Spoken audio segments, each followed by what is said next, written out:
ହାତରେ ଏହି ରେଖା ଜାଣନ୍ତୁ କଣ ରହିଛି ଭବିଷ୍ୟତ। ଆଜି ଆଲୋଚନା କରିବା ହସ୍ତରେଖା ବିଷୟରେ।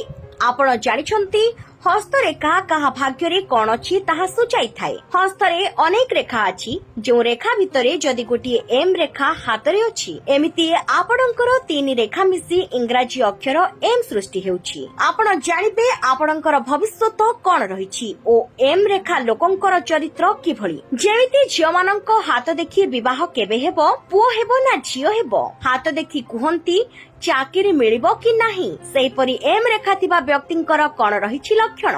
ଏମ୍ ରେଖା ଥିବା ଲୋକମାନେ ବହୁତ ବୁଦ୍ଧିମାନ ଓ ସେମାନେ ବହୁତ ଭଲ ବିଜନେସ କରନ୍ତି। ବିଜନେସ ରେ ଭଲ ପାର୍ଟନରସିପ ମଧ୍ୟ ନିଭାନ୍ତି।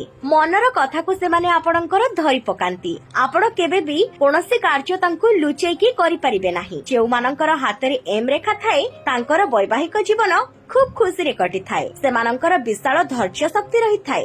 ଯେଉଁମାନଙ୍କ ହାତରେ ଏମ୍ ଥାଏ ସେ ବହୁତ ଭାଗ୍ୟଶାଳୀ। ସେମାନେ ସବୁବେଳେ କିଛି ନୂଆ ଜିନିଷ କରିବାକୁ ଭଲ ପାଇଥାନ୍ତି। ଏମାନଙ୍କୁ ମିଛ ବିଲକୁଲ ବି ପସନ୍ଦ ନୁହେଁ। ଏମାନେ ସମ୍ପର୍କକୁ ଭଲ ଭାବରେ ନିଭାନ୍ତି।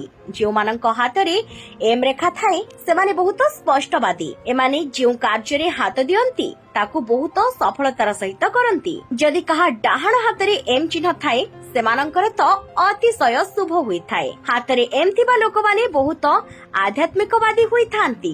ରାତି ପାହିଲେ ସେ ଅନ୍ୟର ଉପକାର କରିବା କଥା ହିଁ ଭାବନ୍ତି, କିନ୍ତୁ କାହାର ଅପକାର ଚିନ୍ତା କରନ୍ତି ନାହିଁ। ଅନ୍ୟ ଦୁଃଖରେ ମଧ୍ୟ ଏମାନେ ଦୁଃଖୀ ହୁଅନ୍ତି। ଏମ୍ ରେଖା ଥିବା ଲୋକ ନିଶ୍ଚିତ ଭାବରେ ଭାଗ୍ୟଶାଳୀ।